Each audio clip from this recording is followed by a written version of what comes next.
मोठी बातमी समोर येते पंढरपूरमधून। पंढरपूरच्या विठुरायाच्या नगरीमध्ये छत्रपती शिवाजी महाराज चौकामध्ये एकावर कोयत्याने हल्ला करत जीवे मारण्याचा प्रयत्न केल्याची धक्कादायक घटना समोर आलेली आहे।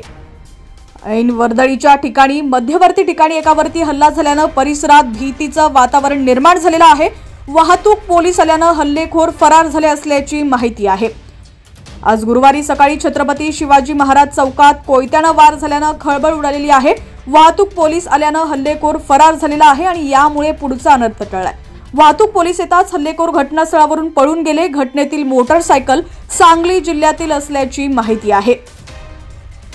मिळालेल्या माहितीनुसार पंढरपूर शहरातील छत्रपती शिवाजी महाराज चौकात ही घटना घडलेली आहे। या घटनेमध्ये नाना निमकर हे गंभीर जखमी झालेले आहेत। त्यांना तातडीने रुग्णालयात दाखल करण्यात आलेलं आहे। तसंच आरोपीस पोलिसांनी ताब्यात घेतलंय। या घटनेमध्ये नाना निमकर हे गंभीर जखमी झालेले आहेत। त्यांना रुग्णालयात उपचारासाठी दाखल करण्यात आलंय। भर रस्त्यावर हा जीवघेणा हल्ला झाल्याने नागरिकांमध्ये भीतीचं वातावरण पसरलेलं आहे। जखमी नाना निमकर आज सकाळी छत्रपती शिवाजी महाराज चौकातून मोटरसायकलवरून जात असताना संशयित आरोपी त्या ठिकाणी आला आणि त्याने धारदार कोयत्याने वार केले। अमित वाठारकर असं संशयित आरोपीचं नाव आहे। जवळच असलेल्या एका पोलीस कर्मचाऱ्याने घटनास्थळी धाव घेतल्याने जखमीचा जीव वाचलाय। ही घटना घडताच पोलीस अधिकारी घटनास्थळी दाखल झालेत। संशयित आरोपीला ताब्यात घेतल्याची माहिती पोलिसांनी दिलेली आहे।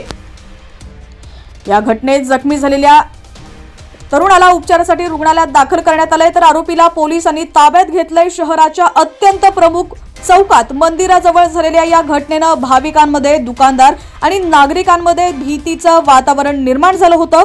आरोपीने निर्घृणपणे कोयत्याने वार केलेले आहेत।